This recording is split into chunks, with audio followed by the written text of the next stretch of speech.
Welcome to Sticking to Kayfabe. My name is Anthony. And I'm Trent.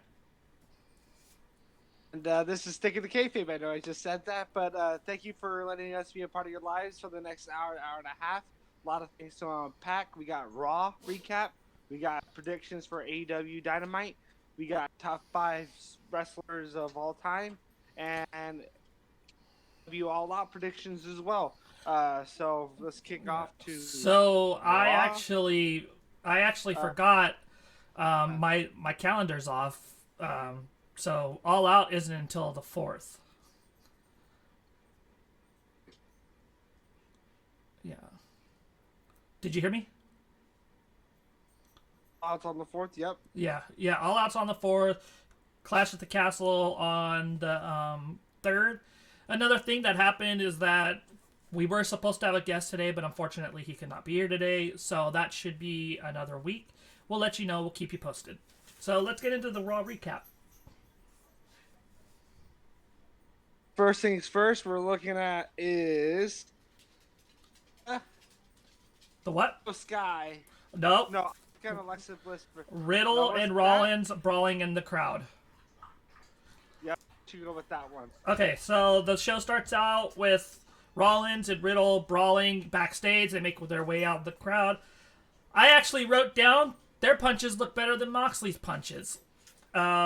But it was kind of AEW-ish. I thought it was copying what they were doing on Wednesday last week. But all in all, it's an alright segment. That's what I thought. And then after that, Trish... Oh, do you have something to say? No. You go. You're good. Okay, so after that, Trish Stratus comes out. The fans are chanting one more match, and Bayley comes out. And then there's a commercial. And I thought to myself, too many commercials. They had 5 commercials in 1 hour.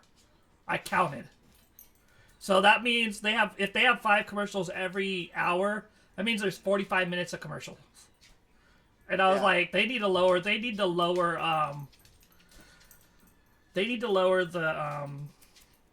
time. I'm like, it shouldn't be 3 hours because half the time is people walking to the ring and the other half of the time is commercials. And they need to cut it down to like 2 hours. So now it's you guys. Huh? See, that was my dog, my 2 dogs walking, one out behind me and one in front of me. That's my German Shepherd, Indiana. He's definitely a big old love bug. So obviously, next segment. Now back to Raw. Next segment is the Asuka and Bliss versus Io Sky and Dakota Kai. Oh wait, we have more from the Io Sky and all that. That's what I'm going to, bud. No, this is the Trish Stratus segment. I think that's pretty important. Okay, that's all you, bud. Oh, you missed it? Working.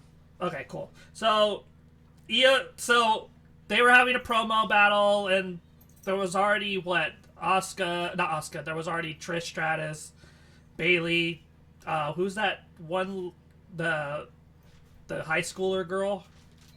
Dakota Kai. Yeah, the high schooler, and then and then Io Sky.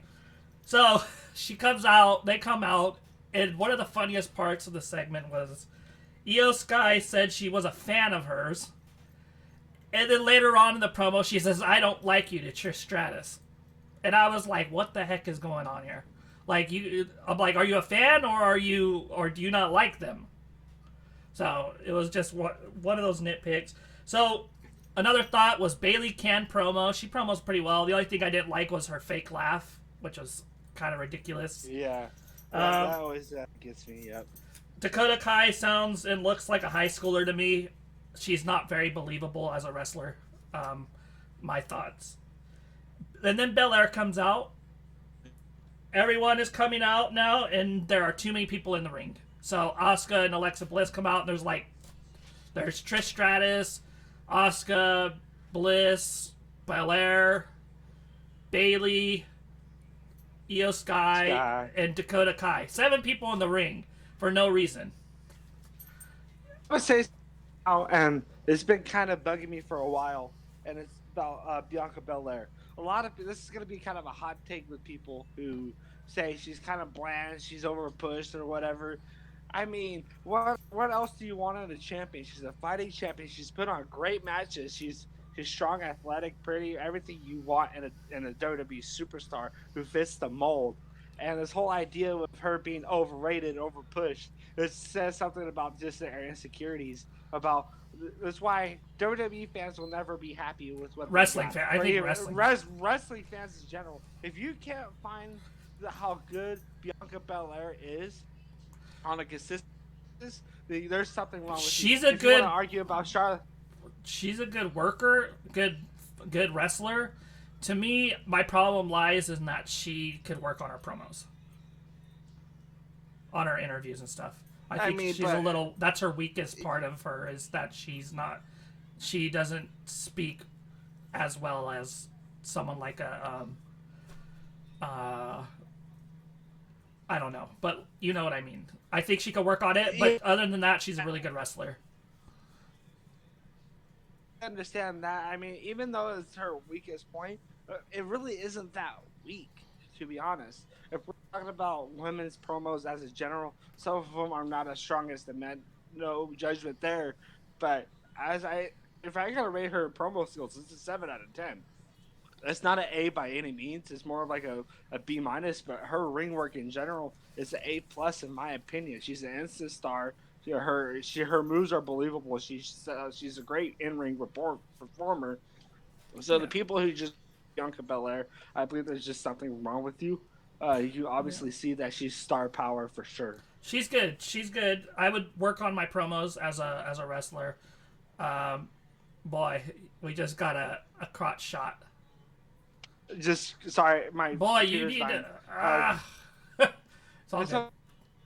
You talk. Just put a picture in front of me. Okay. So yeah. Once they got too many people in the ring, like 7 people in the ring, I think it got overblown, and then it became underwhelming because you have all these people, some of them just standing around doing nothing, and it was kind of ridiculous after a while. Completely agree on that part. If I understand, since Triple H has been in here, he's actually been really, really awesome. I appreciate him. Like, he's doing a stellar job with Raw. NXT, SmackDown actually feels like different shows I'm watching. Yeah. The only problem is still this storyline. I feel like they're combining too much. They're trying to do too much. Yeah. I think they need to branch out because now they have the Clash of the Castle with the triple threat match, tag team. I think it's triple threat match. Then they have the women's tag titles. I mean, I feel like they booked way too far in advance for Clash of the Castle with the. That's right. With everything going on with the women's tournament, I think it's a little bit too soon. Yeah, I really think so. Other than that, it was an alright segment. It was cool to see Trish Stratus in Toronto. Although I feel like the segment as a whole was really underwhelming. The thing with Triple H for me is he's a new toy.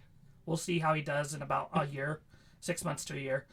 So I'm kind of holding my breath on what's going to go on. I'm one of the same thing with like football players. Like you know me to be like, oh, this quarterback's really good. I'm like, give him 2 or 3 years, and then we'll see if he's really good. I'm the same way with like anything. Promoters, bookers, superstars, musicians. They can be hot now, but can they sustain that? Let's see. Like that's why I say Undertaker, greatest of all time. Shawn Michaels, one of the greatest of all time. Chris Jericho, arguably one of the GOATs, able to stay relevant for over 4 decades now, 3 or 4 decades since the 90s. So yeah, 3 decades, 30 years of relevancy. I mean, yeah, they're GOAT level at that point. Yeah. So now we get into more commercials, of course. And then the women, and then it's the women's tag. So you take it from there. This tag match was it was all right. I didn't watch too much of it. Like I said, I was kind of working. There was good energy to kick off Raw. It was just a good filler match. Not a filler match, but a good actual match to start off. One of the things is, too, I'll say about Triple H's, their matches have been so much better. Not boring. It's not just a free TV type level match. They're actually increasing their match production and in terms of quality, which I really appreciate as a fan. is actually going to be quite entertaining, especially when I go later in September. I'm quite interested to see how the feel is. Compared to last year when Raw came to San Francisco, I was like, I don't want to go to that. There's nothing going on. I'm interested in Raw. I watched it. Does look a lot better than Vince's match. I wish they would put more emphasis on matches than they do on like presentation of like people coming out. Like I feel like the freaking entrants take forever and the commercials take forever. That's free though. They got to get the revenue through commercials. That's what was that? You're cutting out. Obviously, it's a little too much where it's like, okay. What I'm saying is whenever they have a lot of commercials on free TV, that's how they get their revenue, their TV. That's true. Everything. So, although we want them to have more live TV, it feels like sometimes it could be a little redundant. You know what I mean? Yeah. A few notes that I had. There was 2 seconds of fighting before it felt like 2 seconds of fighting before a commercial. Alexa Bliss does have a nice arm drag. I really thought that was pretty cool. The kicks look terrible. I feel like the kicks looked fake and phony, especially like when they went, the ones where they're like their heads are down and they start like kicking at their face like really fast. I think those need to be done away with or done better. I think those look garbage. Also, Bliss and Asuka worked well together to me. And then after that, there was more commercials. There was a nice moment with the hot tag. I think when Bliss tagged Asuka and she came in and did like her stuff. And then Asuka, I think, did a springboard drop kick, was pretty cool. Fans sucked in the first match. There was no reaction from them. I really think that they were underwhelming until the end of the show. Yep. We'll get to that later. Io Skai sold very well to me. And Io Skai and Dakota Kai ended up winning the match. It was a pretty good match. Just those notes that I have, like I don't like I think they're called the Kiwana kicks. I think they look phony and ridiculous. I think either learn how to do them better or get rid of them. News, I don't know if you read about it or whatever, but WWE just filed a trademark for the wording damage control. I know that's been kind of the Bailey guys and Dakota Kai's word damage or doing damage control. So it looks like that's going to be their faction's name is damage control. I mean, it's pretty cool. It actually provides women seriousness, not something too girly or feminist or whatever it is. But it's we'll see how it goes. I guess the new feature for WWE is factions. Yeah. I really hope that they do tag team justice a little bit more. I know they're working on women's, but men's is kind of floundering right now. I mean, the only people you have are the Street Profits and Usos fighting like every month, it feels like. It will get better, one thing at a time. Yeah, you've been cutting out like all this whole time. Talk while I go on my iPhone. Yeah. I'll continue this. So after that, technical. Okay. So we're having technical difficulties. Unfortunately, my brother's connection has been kind of shoddy. So we're getting that worked out, and we should be good in a bit. So what else is going on in the wrestling world? If you haven't checked out, we do have 2 other episodes of the podcast, Sticking to Kayfabe. We also have my hot take on the CM Punk Hangman Page. If you're interested into anything wrestling, check that out. I also do gaming stuff on my other channel, Retro. I know that's a shameless plug for another channel if you're interested in any of that. But yeah, we hope to bring a non-biased wrestling environment as well as having discussions with people who don't necessarily agree with us. So we're back to my brother, and let's get back to the show. Alrighty, so now next is Finn Balor and Dolph Ziggler. Yeah. I had notes. Finn, I'm like, we got 2 weeks in a row of Dolph Ziggler. Yeah. So that's one of the things is that provides me interest is them actually bringing back Dolph Ziggler into a star into stardom. I really feel like throughout the years he was misused a lot by WWE management, by Vince McMahon. So it's kind of nice to see him come back. Yeah. And Finn Balor obviously being man. he is to just showing the level how back he is in NXT. Dave's showing how well he can act with his faces and everything, and also just bringing the edginess back. Yeah. He says, "Are you gonna sit down on your ass? Are you gonna come out and fight? Or are you gonna sit down on your ass and be a little bitch?" Yeah, something like that. Oh shoot, I wasn't expecting that at all. One of the lines that got me from that promo was Finn Balor says to Dolph Ziggler, "You attach yourself to young talent," and I was like, was this a shot at Jericho, who's been attaching himself to young talent and kind of like draining their aura? But I was like, no, probably not. It's just. And then there was a commercial. Oh, and I was like, no, you missed it too. And he says, and what happened, boy? Cutting out again. And he says, Dolph Ziggler says to Finn Balor, he says, aren't we the same age? What are you talking about? Yeah, that's what I was gonna say right now. Balor called Ziggler a kid, and then he's like, "Aren't we the same age?" But yeah, you were cutting out, so I had to kind of elaborate. I think it's your connection.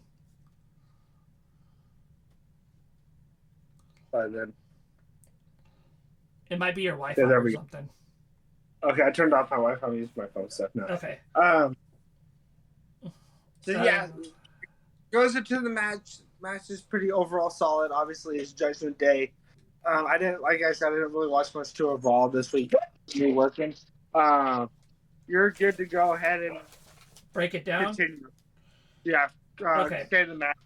Okay, so the match starts out with Balor coming out to the ring, and I thought to myself, like I said before, too long.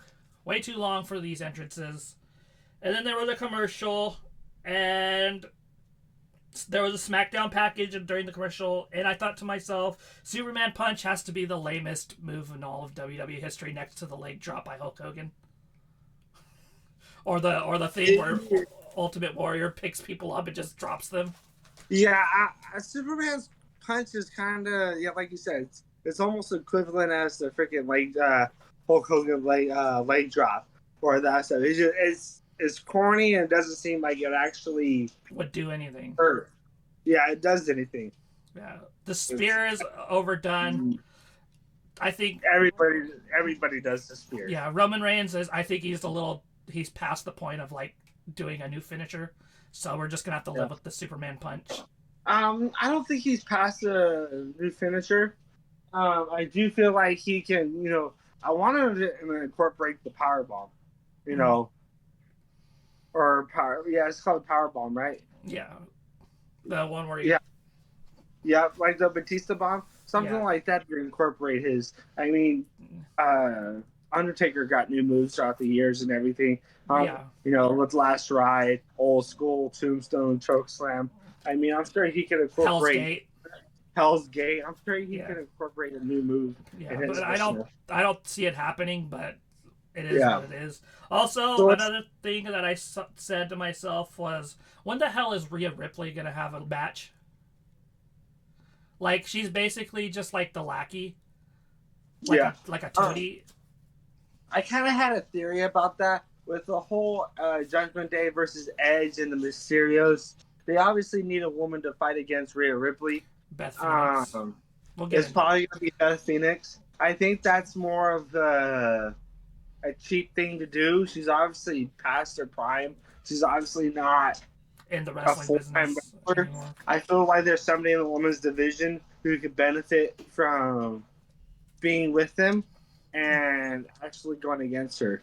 who should probably legitimize her. You know what I mean? Yeah. Even like having too bad Ronda Rousey's in SmackDown, it'd be perfect for her to be with Edge and the Mysterios or whatever, somebody to help her along the way. But The unfortunately, women's division in Raw is kind of weak. you think so? Yeah, I'm like, do they have really? Everybody's in like tag teams right now. They have Becky Lynch, which she's out. They have Bianca, which she's in another thing. They have Alexa Bliss, who's with the Bailey, and then we have Asuka, who's against Bailey, and they're kind of thin. Yeah, kind of thin now. Yeah. So that's get Beth Phoenix now. Yeah. So what's the next thing? Next thing I said was their punches look really good. They can legit throw a punch. It's not like this the whole time. It's not like it's not. I hate hockey fight punches. They look ridiculous to me. Yeah. I hate the stupid forearms that look freaking fake.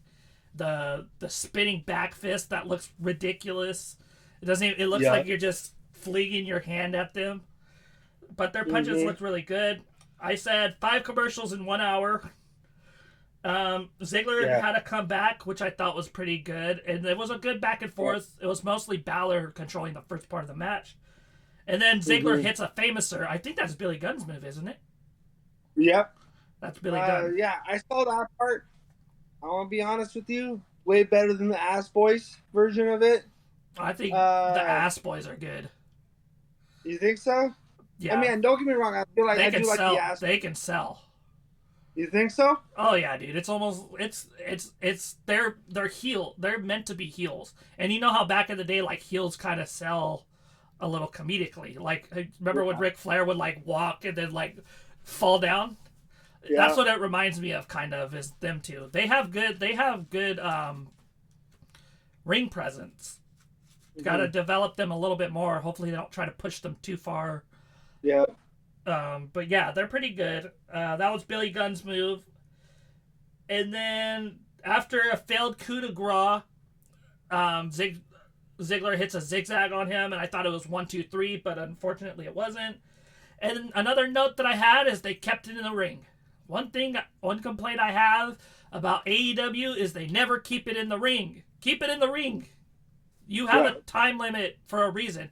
One thing I will complain about with the counting to 10 is back in the day when you counted to 10 and people would they would not break the count if you rolled back in and then rolled out. They would continue counting. Yeah. So I would like to see them do that again to where it's just like not cheap and you're like, oh, I could just get back in the ring and then come out. I think that looks stupid. Yeah. But other than that, hockey fights I said look ugly. And then Finn Balor. No, yeah, Ziggler and Balor are doing the hockey fight thing. I think they look totally ridiculous. And then Balor hits a coup de grace. 1, 2, 3. Overall, it was a pretty good match. Ziggler, of course, can sell. He reminds me of Mr. Perfect a lot. Yeah. Balor's good. I'd say that's the perfect comparison. That's pretty much what I had too. So, you want to go over the next stuff? I got to use a quick restroom real quick and just talk about the next match. Okay.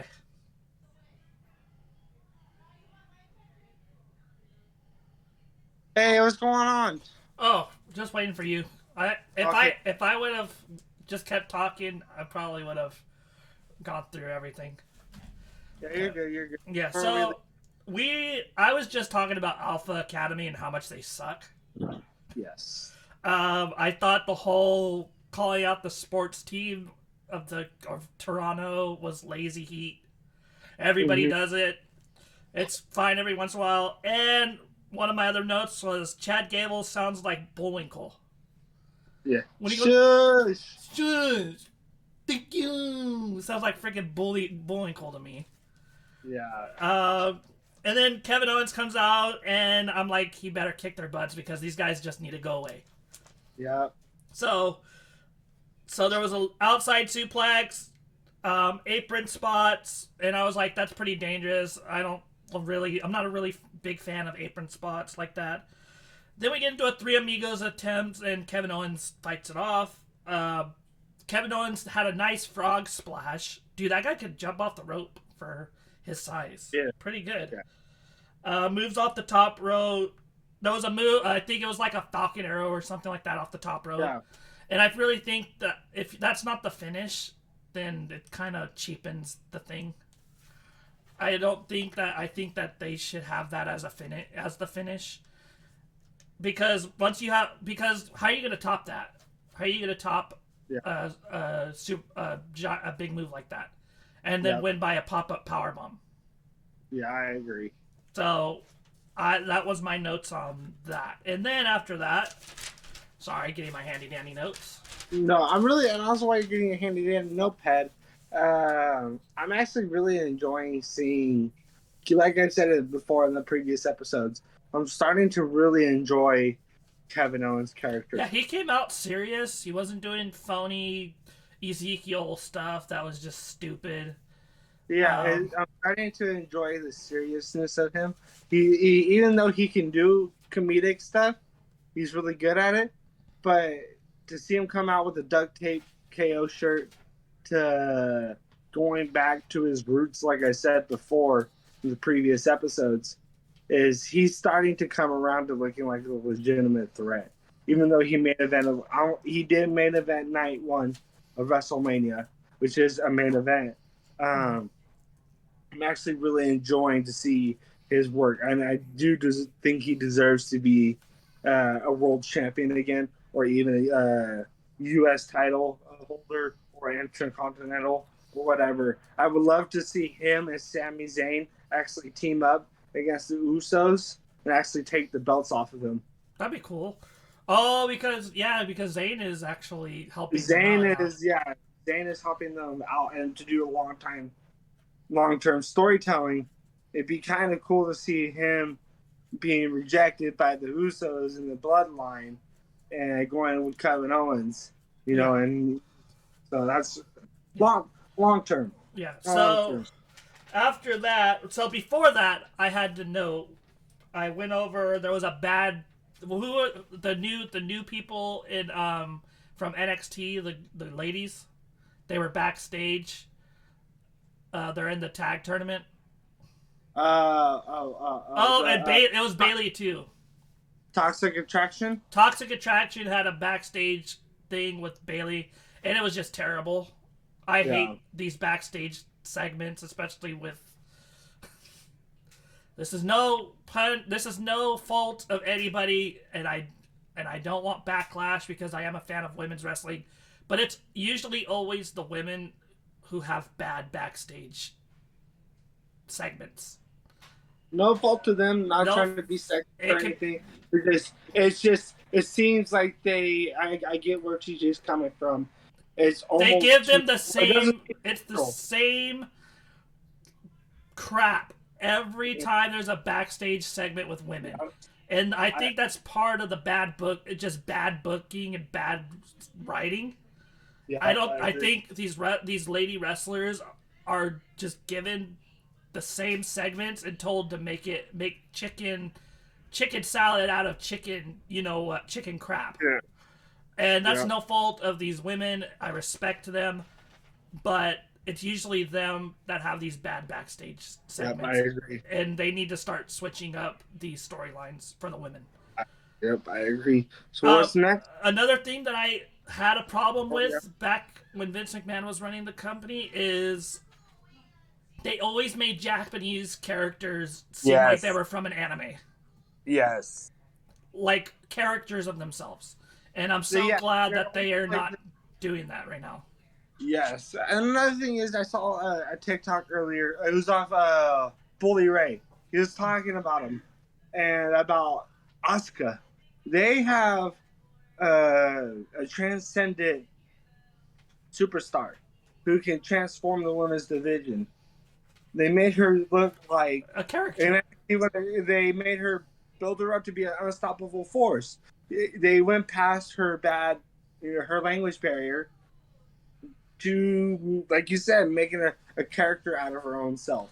Yeah, like it's a parody almost. A parody of her nationality. Yep, I agree. And they really need to be building her back up. And for her to lose it to Charlotte Flair was the worst thing they could have done. Mm-hmm. Okay, so after that we had a match. Oh, so back to the Kevin Owens thing. Otis attacked Owens, and then Owens hits, I think, Otis with a power bomb or something, Yep. or a stunner. A stunner, yeah. And then hits Gable with something. I'm gonna say something.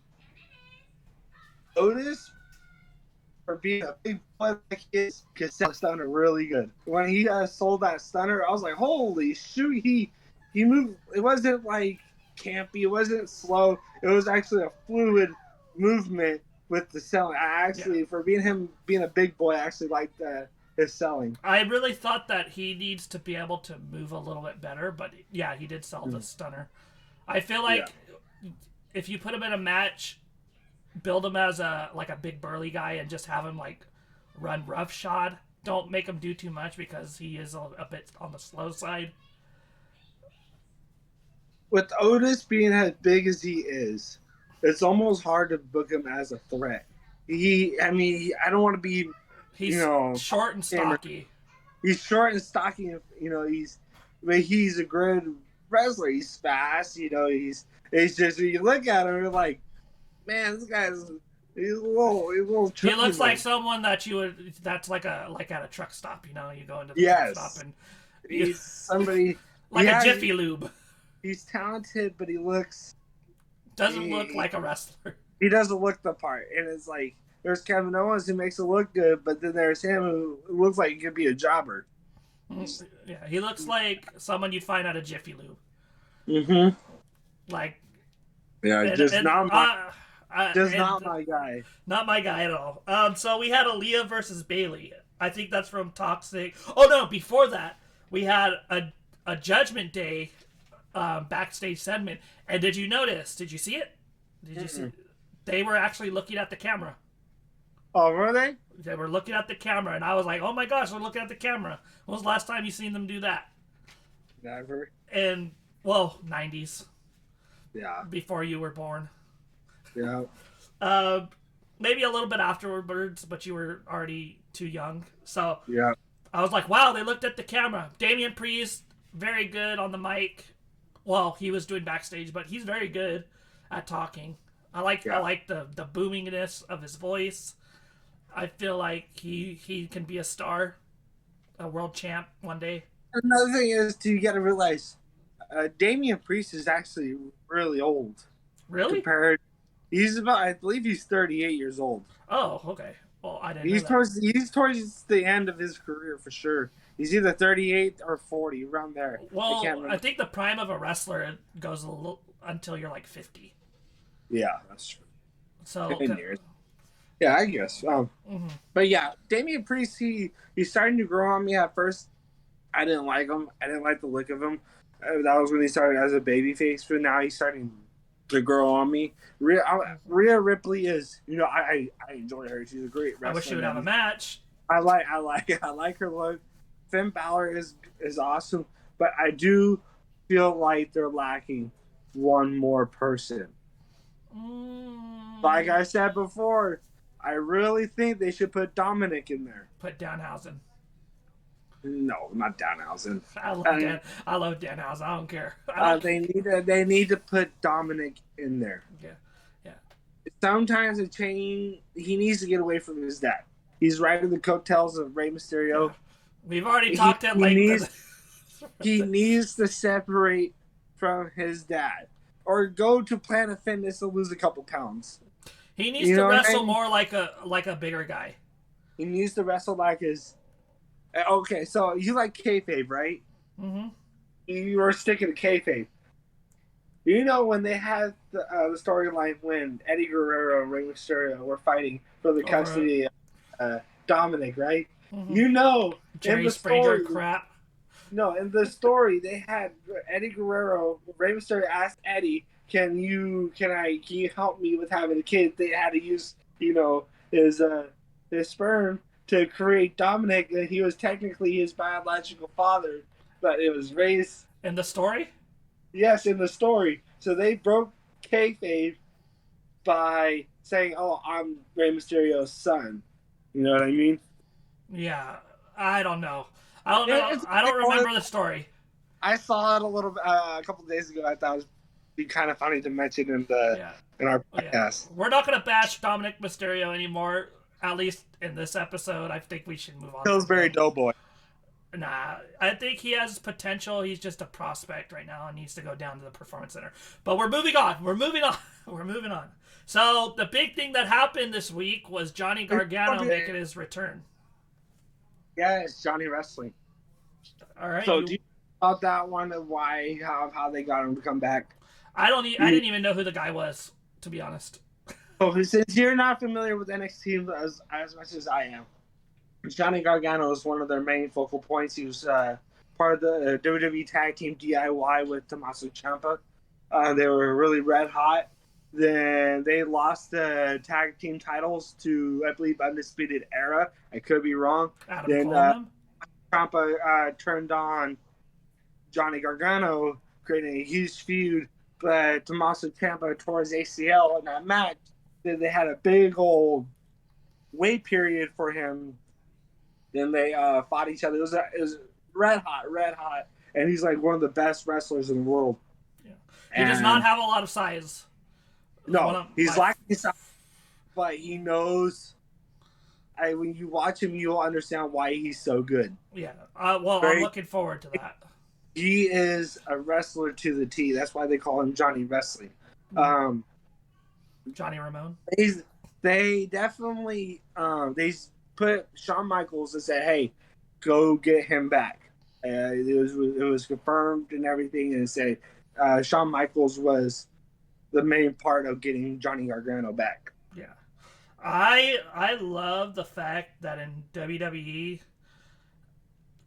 they give you a build to why this guy is important. They don't just put them on TV and we don't know who the hell they are. Like Danhausen, we don't know who that is. The only reason why you know him was because his videos, but the average fan does not know who Danhausen is. I like Danhausen though. I like the reason why I like him is because he doesn't win. He's an underdog. Like, you don't expect him to win. And I'm gonna be honest, it almost reminds me of Santino Marella. Yeah. Obviously not as flamboyant as Santino, but Santino. I remember watching the Elimination Chamber. Santino could wrestle. I think it was 2011 Elimination Chamber. It was Daniel Bryan, Santino, and a couple other guys. I think that was 2012. And Santino is the last two between him and Bryan and everybody's in there cheering for him to win. I was cheering for him. He seriously thought he was going to win the Elimination Chamber, and obviously he hits him with the Cobra, and he's I hate that. And he obviously loses the master himself. But it's a guy who when done right, characters like that can be great. Mm-hmm. And then, I'm sorry, people are going to hate me for this. Orange Cassidy is a comedy character. Yes, of course. Is underneath Santino Marella. He is underneath Danhausen because he makes a mockery of wrestling. So, sorry to cut that off. I'm surprised you haven't mentioned it. We're going to go back a little bit with Kevin Owens versus the Alpha Academy. There's one move we haven't seen in a long time. The Canadian Destroyer. No. Oh, was that what? That was the. You didn't see it? No. I'm really surprised. The flying headbutt. Oh yeah, I did see that. The flying headbutt, and I was kind of like Chris Benoit. Long time. I'm like, that's like a concussion causer, isn't it? Yeah, it's one of the reasons why Chris Benoit had a brain of an 80-year-old man. Yeah, you know what I mean? That was his finisher, right? This finisher, and almost as much as that move's cool, I really think they should tread lightly with that move. Because obviously things we don't want another Benoit situation. Yeah. For as great as Benoit was, he wasn't a very good guy. I'll give him his due as a wrestler, but as a guy, for him to do what he did to his family, there's no excuse for that. I do know the situation was that he did have the brain of an 80-year-old man. I don't know what was going through his head, but we're gonna move on from that because I don't want to. Yeah, Roid Rage, CTE, it doesn't matter. Else. But whatever. We're past that. Mm-hmm. Really surprised you've seen that move back in. Obviously, it's a definitely what the hell type moment. Tread lightly with it. Tread lightly with that move. As much as excited I am to see it, tread lightly. I don't think it's that great of a move, to be honest. Yeah. It's not that great of a move to begin with, and you risk injury. Concussions. So. Yep. So next. So we go Johnny Gargano. We covered how Orange Cassidy is. Yeah. So yeah. And I'm really liking to see Theory back on the screen again. Oh yeah. And seeing how annoying he is, but as a good heel. He's a jerk. If Drew McIntyre wins at Clash of the Castle, I really, really hope he cashes in. Dude, that would make him the ultimate heel. That's gonna piss so many people off. We finally got a new champion. And it's in the UK. It's in the UK. And we finally got away from Roman Reigns after two and a half or whatever years. And it's one of those things it would piss me off. You're like, you fucking serious? We finally get a new champion. It's Drew McIntyre. You know, I'm going to put a stake in that actually.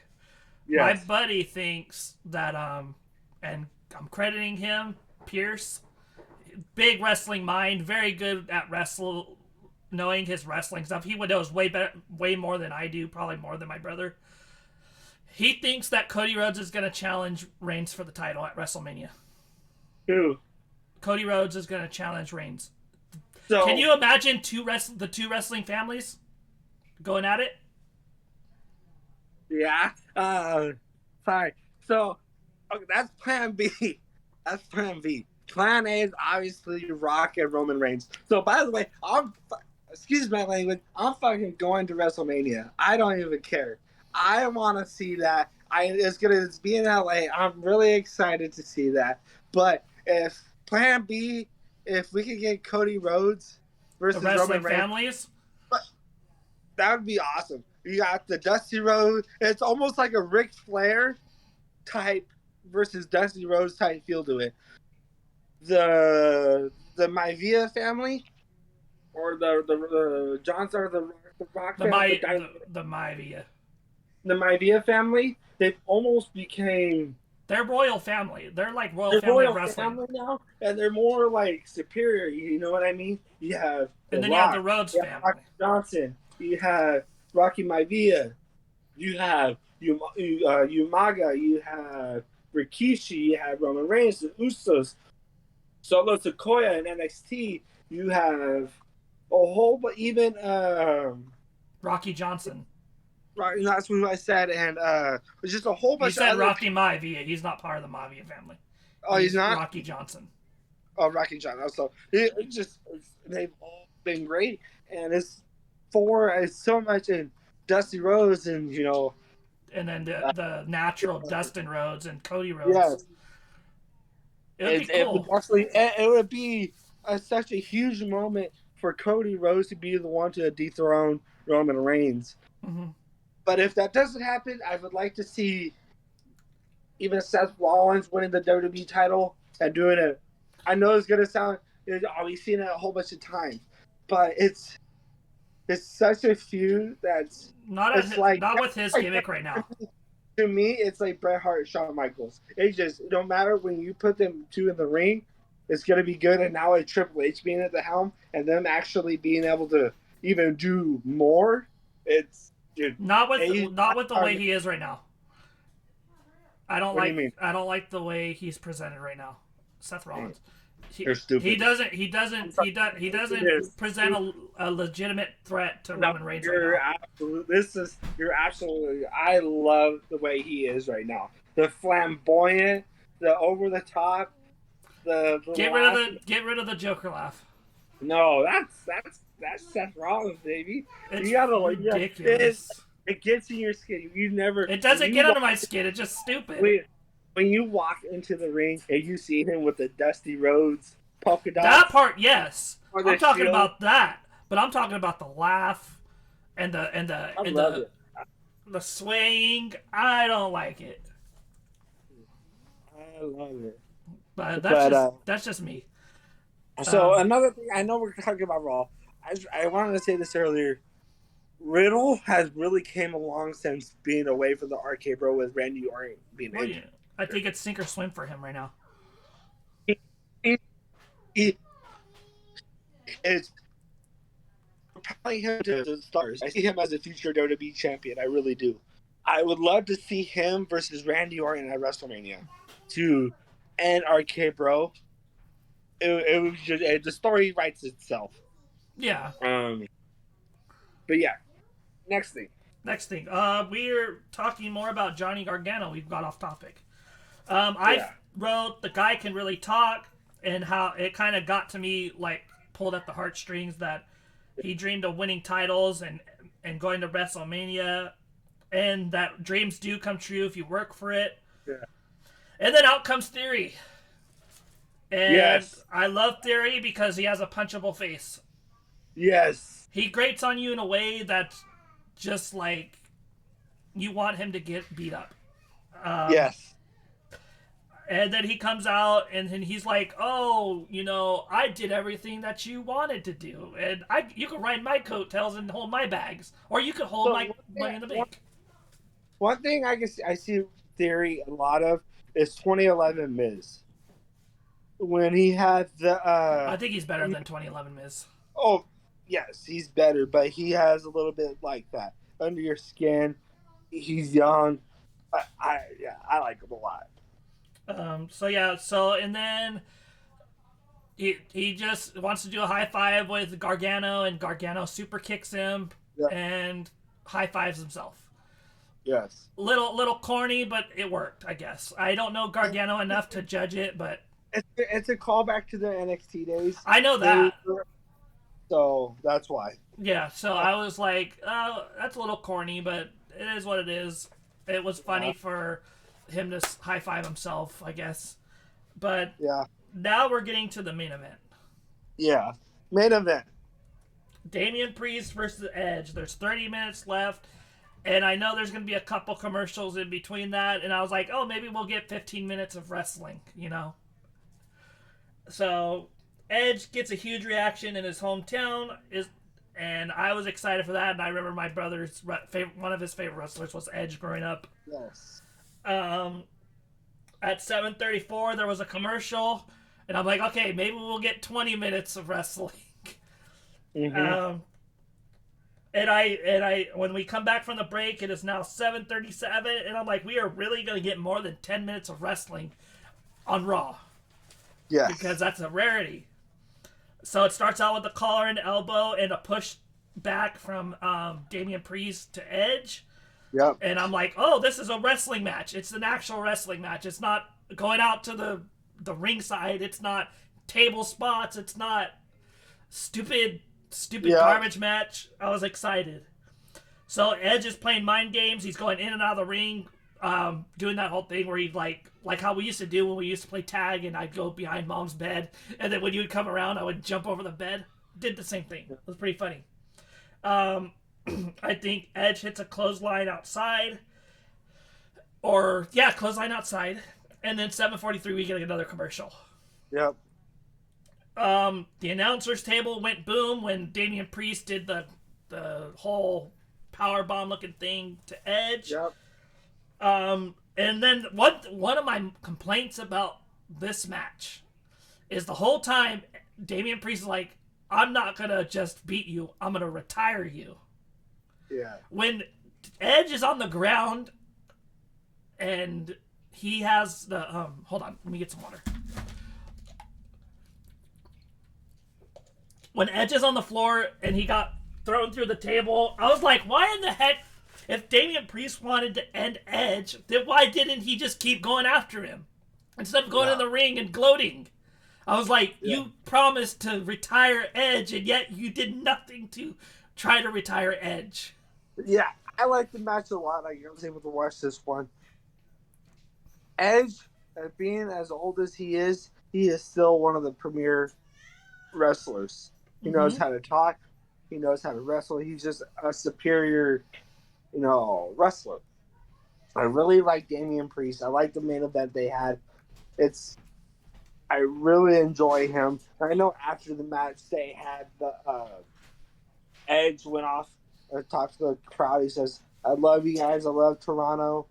Next year, this is my last year wrestling, and I hope the last time I ever wrestled here in Toronto." And just come back to let them know that this time he's retiring on his own terms and not, his neck injury. So he is retiring? It's kind of a bittersweet moment right there as well. Yeah, when he wrestles his last match next year in Toronto, it'll be his last. Yeah, that was my one complaint. I don't know if you agree with me. If you're trying to end someone's career and you just go back in the ring and do nothing, he should have stayed on the offensive. Yeah. That kind of bugged me, but it was like, oh, whatever. It's a good match. So Edge did do a Hurricane Rana. He did the Canadian Destroyer.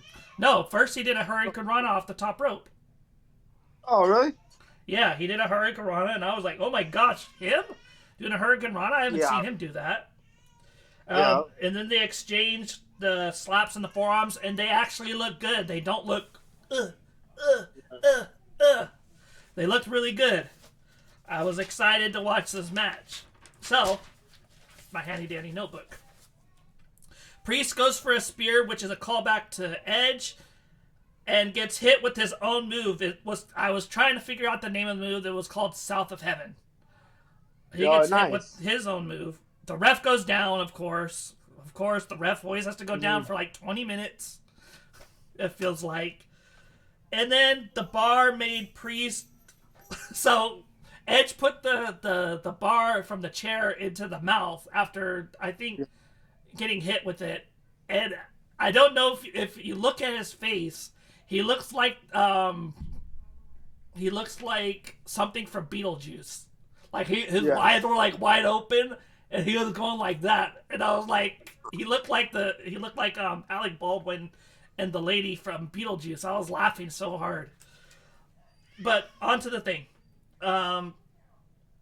Canadian Destroyer was sick.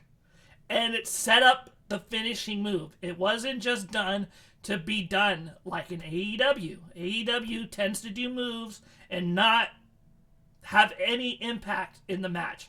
This one set up Edge with the spear. 1, 2, 3. Excellent match. Yeah. I did it. So now it was finishing up Raw. We already finished everything. Rhea Ripley does a low blow on Edge. A coup de grace from Finn Balor. And then Beth comes in with the chair and the show ends. So you have the floor. Next thing. AEW predictions. What is the card? Do you have the card up? Let me see.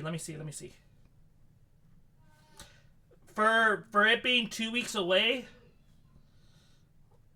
AEW Dynamite. Is that tomorrow? That's tomorrow. Card. All right, I got it. I have it too. I'm not using my phone, so you can get back on the camera. Okay. So we have Dr. Britt Baker, DMD versus Kylan King. I don't know who that is. The Trios tournament. I'm sorry, please call it the 6-man tag tournament. Trios sounds like freaking Call of Duty to me. Yes. Death Triangle. I don't know who that is. I think that's Rey Fenix and Penta Scudero. Yeah. And Pac versus... I like Triangle a lot. They're alright. Will Ospreay and Aussie Open. I don't know who those are very much. I'm sorry to say. For New Japan Pro Wrestling. I don't watch New Japan, and if that offends people, I'm sorry. Dax Harwood versus Jay Lethal. I am especially looking forward to that because it's Dax Harwood, and he has a chance to be named the best wrestler for the year. Yeah. And then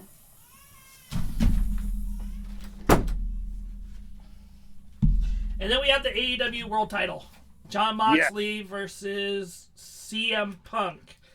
And with everything going on, I'm going to let my brother take it away.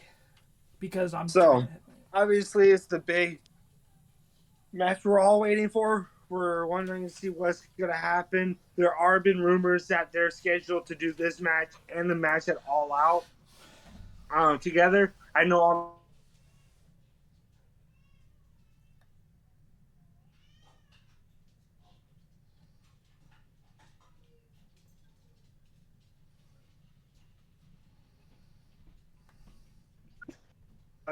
you cut out, bud.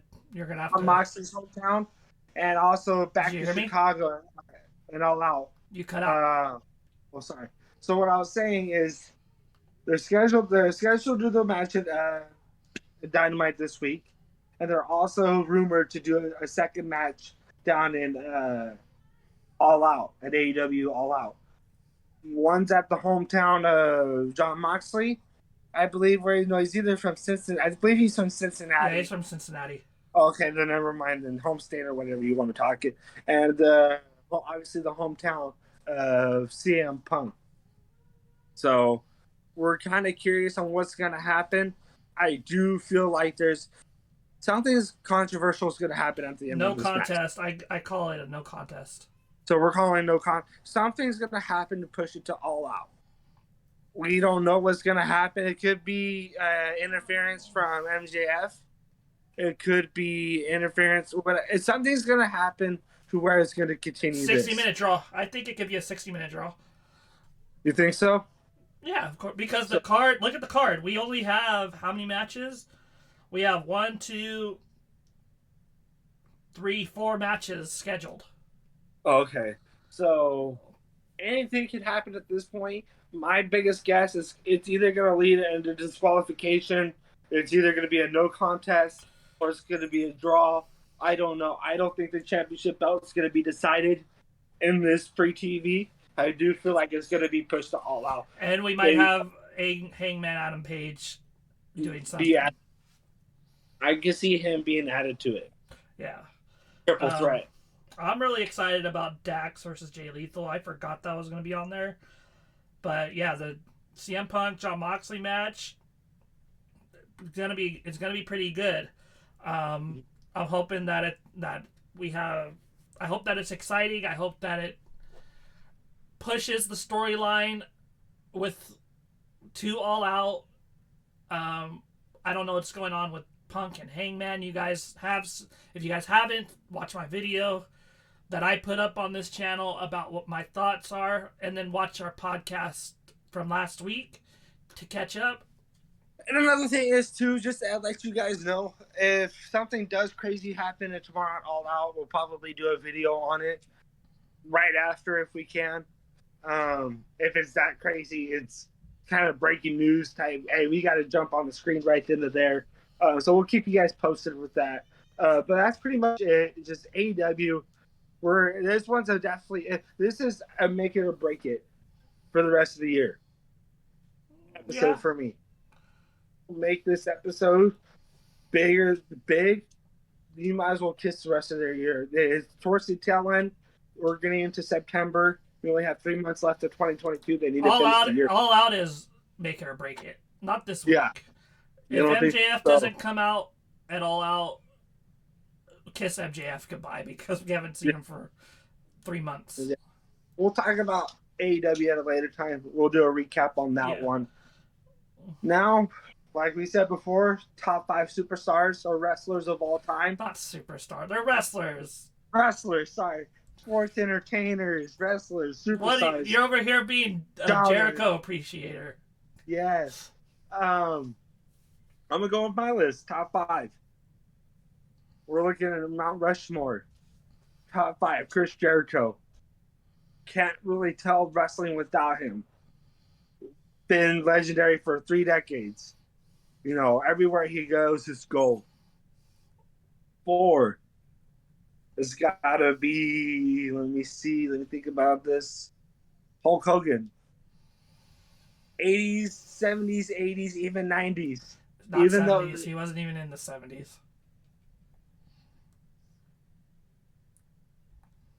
Oh, so he's the 80s and 90s. You can't tell wrestling without him. Regardless of who he is as a person, you cannot tell wrestling without him. He's a trash wrestler, to be honest. Number 3. Okay. The Rock. One of the best promo people in history. Nobody could talk to an audience better than he can. He knows how to.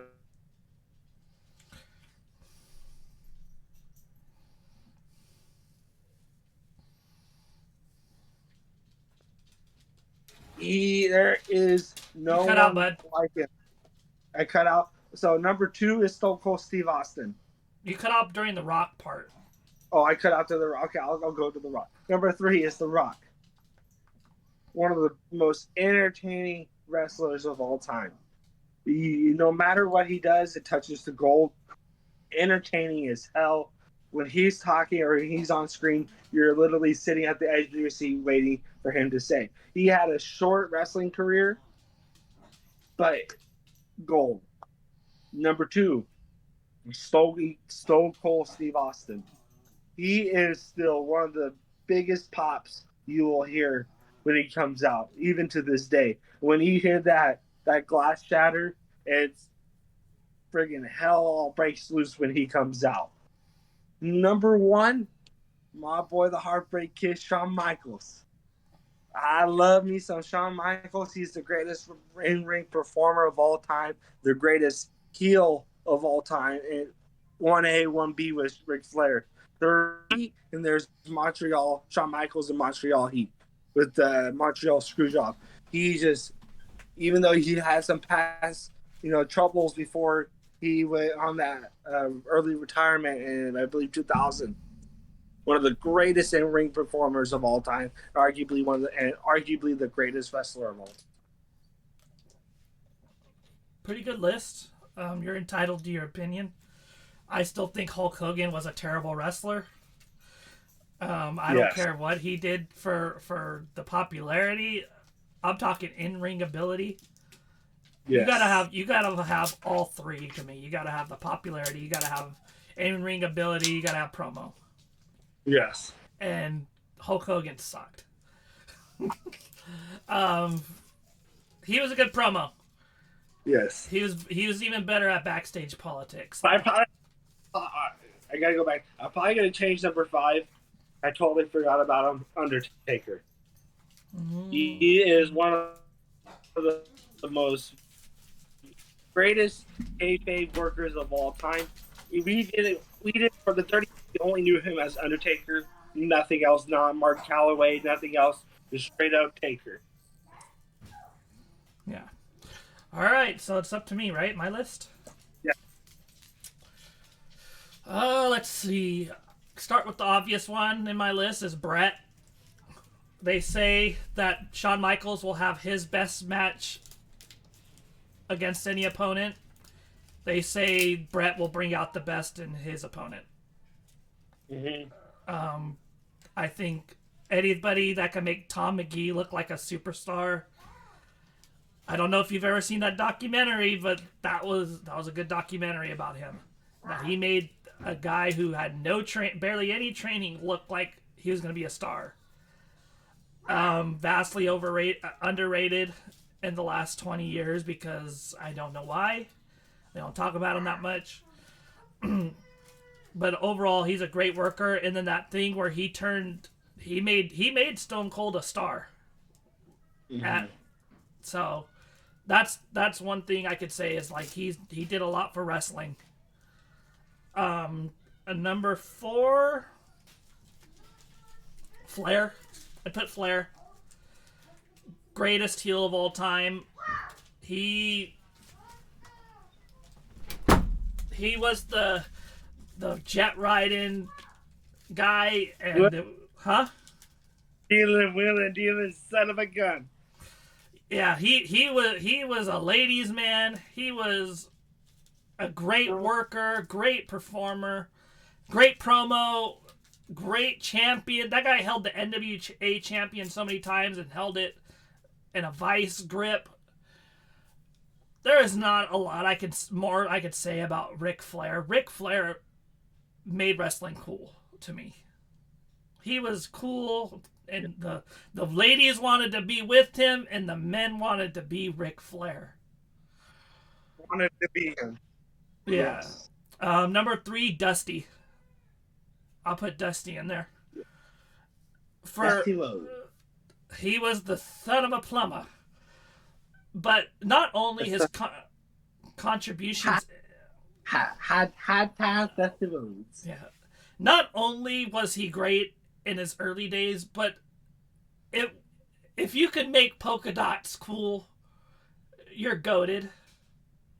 Yeah. He was in WWF, and they put him in the polka dot garbage, and he still made it look cool. Not only that, the guy was instrumental. He was a great booker. He helped a lot of people in NXT and OVW. Just his contributions to wrestling. I think he needs to get a lot more love. I'd put him at number 3. Mm-hmm. Number 4, I'd put Shawn Michaels. As much as I think Shawn Michaels is a jerk, and that him taking a break and not, like, there's been numerous of times of him not losing the belt, but he would vacate the belt and not lose it, so he didn't have to put anybody over. The guy can work. He was a great promo. I could take him out of the top 5 because of the fact that when he would lose the belt, he wouldn't actually lose the belt. He would just vacate it. And that would take him out for me. But you cannot, he has influenced, for better or worse, today's wrestlers. So you got to put him up in the Mount Rushmore. So my number 5 or number 1 or however you want to put it, I would put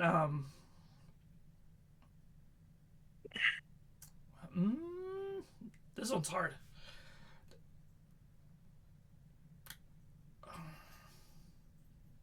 It would have to be The Rock or Stone Cold to me. I wish I could put both, but I gotta choose one. Yeah, 1A, 1B. Hold on, 1A, 1B. You can't tell me that The Rock and Stone Cold are not. I would have to put them together because they gave a lot of people the best memories in WrestleMania history. Their matches were so good. Their storytelling, they kicked off a lot of good wrestling storylines. They were the best part of the Attitude Era, which in my opinion wouldn't have been as great had they not been in it, because there was a lot of corny crap going on, Jerry Springer going on, but they made the Attitude Era. Because of them, the Attitude Era is here and not here.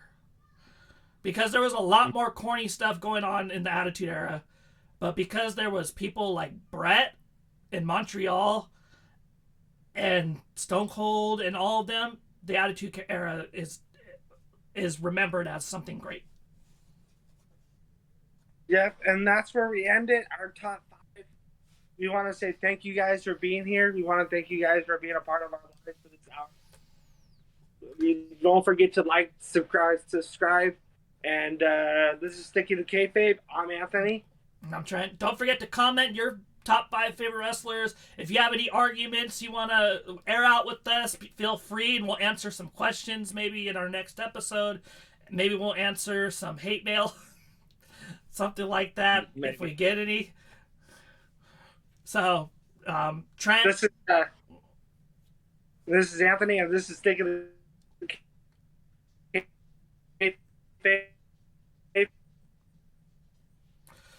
This is Trent signing off. Fortunately, my brother cut out. Sticking to Kayfabe. Don't forget to like, subscribe, comment. We'll see you in the next episode.